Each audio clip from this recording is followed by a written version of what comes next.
But if you're actually looking for a positive there, then Matthias Tell is up and running for Tottenham. I thought he did well. I thought we did well today. He's up there. I thought we did well. I thought we did well today. He's up there on his own. He's trying to hold the ball up. He's trying to hold the ball up for longer than he needs to because his teammates aren't getting up the pitch to help him out. I thought he did well today. He deserved his goal. Just show you the fixtures that Tottenham have got coming up. Manchester United at home next weekend. They go to Ipswich. They have Manchester City at home as well. The Europa League, which becomes huge for them now, really, before a difficult home game against Bournemouth and Fulham away. I mean, it is to a certain extent all eggs in the Europa League basket. Oh, 100%. No getting away from it now. That has got to be the narrative of the season. That's when they need their players fit for. That's when the focus and Tottenham have to come to life and have to unite. It looks like they're going to just kind of bodge their way through the Premier League season. Unfortunately, if we're being brutally honest, that's what's going to happen. Because the Premier League smells Tottenham at the moment. They know how to play against Tottenham Hotspur. They know if they put pressure on them, it's going to be difficult. Europa League, different animal, different leagues, more respect coming into it, and you can create those special nights, and that's where their head's going to be at. Well, tidy up Tottenham, and then we're going to hear from Unai Emery in just a second. You know, you made your point about if there was a players' meeting and they all said, no, we wanted to play this way and play 4-4-2 and whatever. Yeah. Is there anything wrong with that? And would you as a coach listen? There wouldn't have been something wrong with it years ago. Now that would be a huge problem. Yeah. Because the players saying to a coach, we want to play this one. Yeah.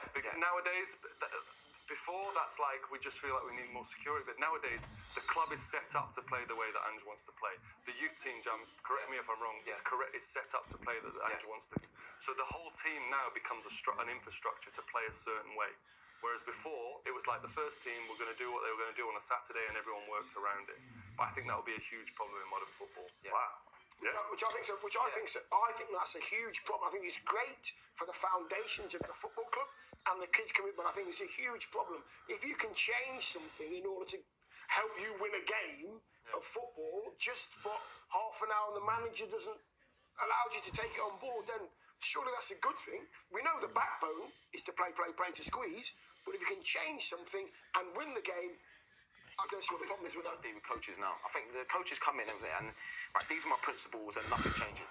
You know, you hear a lot of managers come out now and say, even when you're losing games, but these are my principles. Like, you might tweak it a little bit, but nothing changes. That's genuinely surprising. Like genuinely, because the group we think we'd be better off doing this. Not me saying it, I've only realised in the discussion that obviously my career is not a long career. It's 20 years, but right up until 15 years.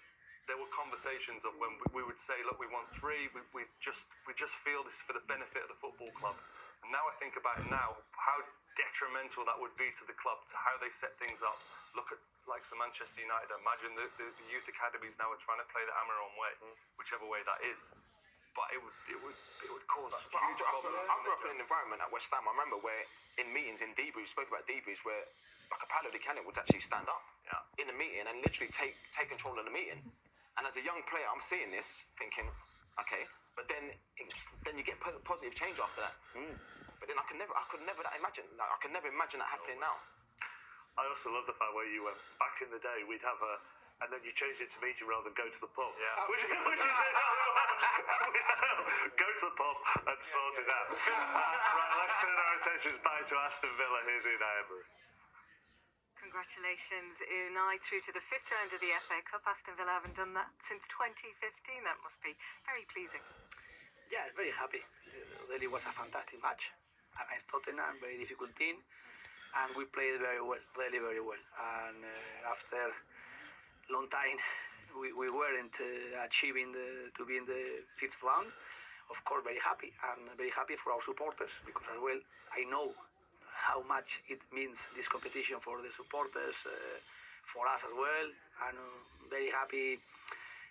Firstly, because we are in the next round, and secondly, because we played more or less again well, like we planned, dominating, playing confidence as well, and personality. And I think everything we did today, more or less, was being good. A dream start with Jacob Ramsey scoring so early, but that first half in particular, you were able to cut through that Spurs midfield time after time. That must be pleasing for you. Yes, we played very well. We are happy when the player is scoring. He had more chances. Even he had chances to assist some teammate. But of course, we need his best performances of Jacob Ramsey, and I think he's progressively getting better. He's now more or less being consistent without injury. And of course, we will need for the rest of the season players being physically good. Someone they are injured, but they are coming back for the next weeks. And of course, we added another players as well. Today playing like Malen, Andres Garcia, and then as well playing Marco and Rashford. And of course, hopefully we can get again building the team in the structure we want to create and be strong for the next matches and the next challenges we have in front. Morgan Rogers got the second. When you were under a little bit of pressure from Spurs, how good has he been for you this season? Yes, Morgan is performing fantastic, and his commitment to do his task every day, the minute 1 and minute 90, is very fantastic, being versatile in different positions. And of course, I think today was a lot of things positive. After the result, of course, is first is the result, but then as well how we perform individually and collectively. And I think this is the way. Will be the way very demanding for us, and we know, and we have to improve and increase our level in the competition we are. In the FA Cup, of course, now we are with the motivation we will need to try to get something here, Champions League and Premier League. Of course, still a lot of work to do and still a lot of challenges we can have in front. I could see you in the... He says they've got a lot of work to do. They've done a lot of work in this transfer window. The options he has available to him. I know Duran went, but Marlon's come in, Rashford, Asensio, we've talked about Ramsey, we've talked about Morgan Rogers. He's got options. Yeah, and